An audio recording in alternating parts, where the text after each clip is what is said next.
This is problem number 48. It says figure P548 shows part of a support bar for a heavy machine suspended on springs to soften applied loads.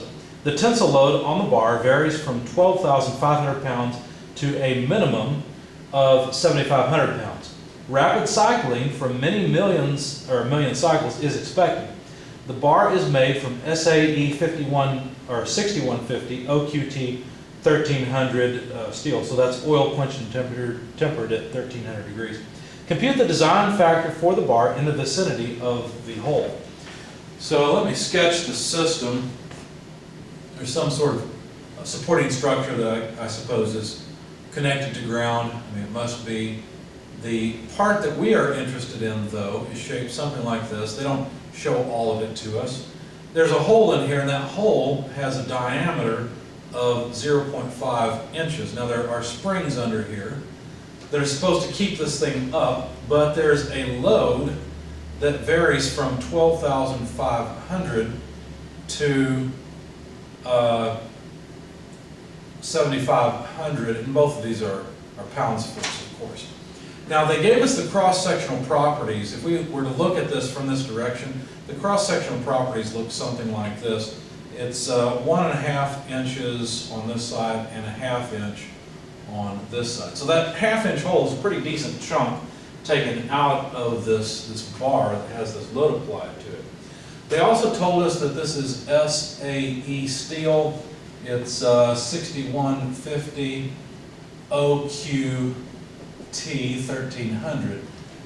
And what we're supposed to find, if that's the given, what we're supposed to find is the factor of safety, essentially. Find out if this is acceptable or if it's not acceptable.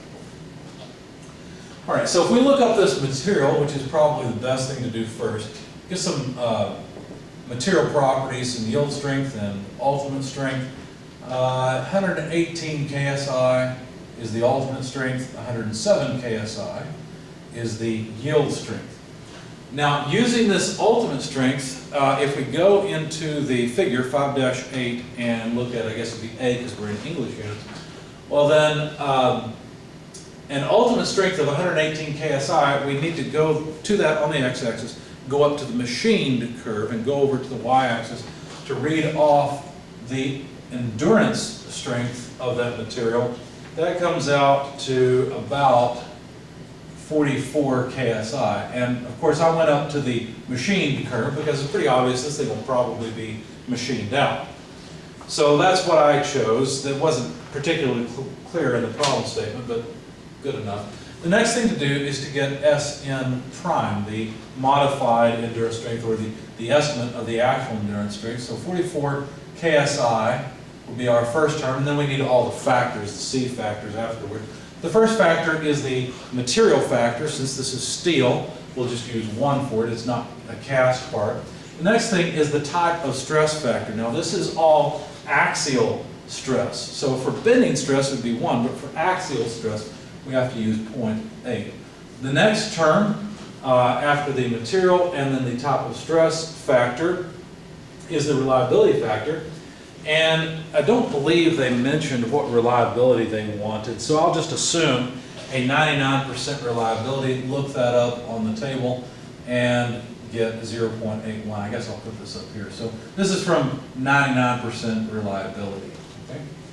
The last thing to do is get the size factor. Now the size factor will depend on the diameter, but there is no diameter, right? Instead we'll have to use an equivalent diameter. And for a rectangular cross-section, the equivalent diameter is 0.808 root height times base, so that's 1.5 times 1/2. So 1.5 inches multiplied by 1/2 inch. Take the square root. That comes out, let's see, to about 0.7 inches. Now, in that range, the appropriate formula for the size factor is 0.7 over 0.3 to the negative 0.11 power. So this comes out to a size factor of about 0.911. I know I rounded it off. So that's what goes in here, 0.911, and now we can get our estimate of the actual endurance strength. It comes out to about 26 KSI. So now we've got all the properties that we need in order to determine a factor of safety. There's only one more thing. This is going to cause stress concentration. Really, the area available is something that looks more like this. Okay? That doesn't affect the equivalent diameter because this term has more to do with size than anything else, okay? And should be close enough. I suppose you could calculate an equivalent diameter for this, but you know, it'd be an inch wide instead of, you know, an inch and a half. I don't think that matters that much, okay? You're probably going to have more error in reading off the endurance strength than what that would apply. So I'm going to leave these as they are, but there is one more thing, and that is stress concentration. There will certainly be stress concentration at this point. So I have to look for a stress concentration factor to add into this. Now, if you look in the back of the book, in the appendices, there are stress concentration factors for this scenario, which they draw like this, with just normal stress applied, you know, uniformly across the cross section far away. Now, it's obviously the opposite orientation, but it's the same thing, right? This is what's happening. And so to calculate the stress concentration factor, what you have to do is take the diameter of the hole to the width of the part. So here's the width of the part. The diameter of the hole, we know, is, well, I guess I'll write it here, is a 1/2 inch. So the diameter to width ratio is a 1/2 inch over 1.5 inches. So that's just a third. So what we need to do is go on the x-axis to 1/3 and go up to the curve in order to read off the stress concentration factor Kt. When you do that, or when I did it, I got about 2.1 for the stress concentration factor for this hole. Okay, I will also need the stress because I need to know how that stress is varying over time. Well, the nominal stress to use this stress concentration factor was also, excuse me, in the appendix, and it went like this. We needed the actual area. Now, what are all these things? Well, this is the thickness, there's the width, and then there's the diameter of the hole. Okay? So, whatever force we plug in, what we'll have to do is have a width of 1.5 inches minus the 1/2 inch hole that's taken out of it, times the thickness of 1/2. Okay, I didn't plug the units in yet. I'll fix that now. That would be inches squared. Okay. So 1.5 minus 1/2 is 1. So obviously we end up with F over just 1/2 inch squared. Okay. So now we can calculate the maximum stress. All we need to do is take a load of 12,500 pounds force divided by 1/2 of a square inch that's available for taking the load. And so this is pretty easy math, right? This is 25,000 psi. If you do the same thing for the minimum load, the 7,500 pounds, well then 7,500 divided by 1/2, in other words multiplied by 2, comes out to 15,000 psi.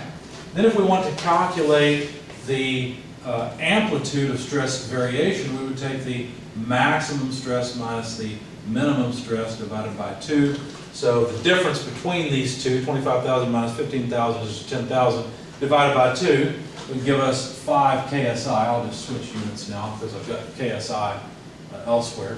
And then the average stress, well, that would just be the maximum stress plus the minimum stress divided by 2. So that's 25,000 plus 15,000 is 40,000 divided by 2 will give us 20 KSI. So 5 KSI and 20 KSI are the amplitude and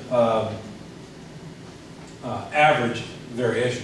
By the way, at this point, we can calculate the stress ratio, even though it wasn't asked for, as the minimum over maximum. So that would be, 15 KSI over 25 KSI, and that comes out to 0.6 if you want it.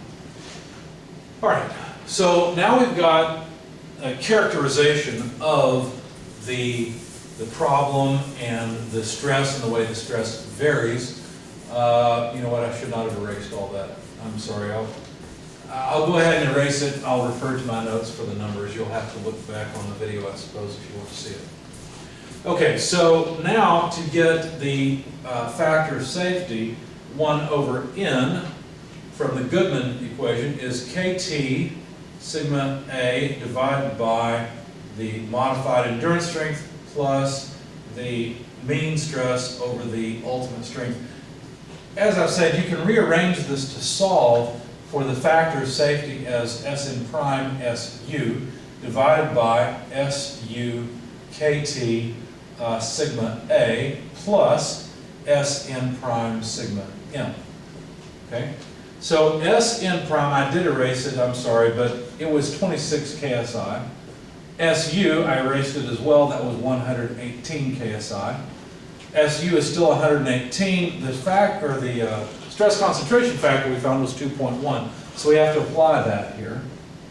And then the alternating stress magnitude was 5 KSI. I'm dropping my units, but they're all KSI, and the stress concentration factor is dimensionless. Then Sn prime is 26 KSI, and then the variation, or I'm sorry, the average or mean stress is 20 KSI. Plugging all this into your calculator, you'll find that the factor of safety is 1.74. Now we can't say that that's the factor of safety yet because we have not checked yielding. So let's do that next. Let's check yielding and see what happens. Now for yielding, the equation is stress concentration factor, alternating stress over yield strength plus stress concentration factor, mean stress over yield strength equals 1 over n. We can rearrange this as the factor of safety equals the yield strength over the stress concentration factor times the sum of the alternating plus mean stresses, which just comes out to the yield strength over the stress concentration factor KT times the maximum stress. So if we plug in the numbers, the yield strength, as I said, I've erased it, but it was 107 KSI. The stress concentration factor is 2.1, I've erased it as well. And then the maximum stress was 25 KSI. So the KSI will cancel. There's no units on the stress concentration factor. This comes out to about 2.04. Okay, so obviously this one's lower, so there's our factor of safety. And it's a factor of safety against fatigue. And so this is an acceptable design that should work just fine. We don't have a factor of safety of 2 or anything, but this is not bad. It should work. It should be okay.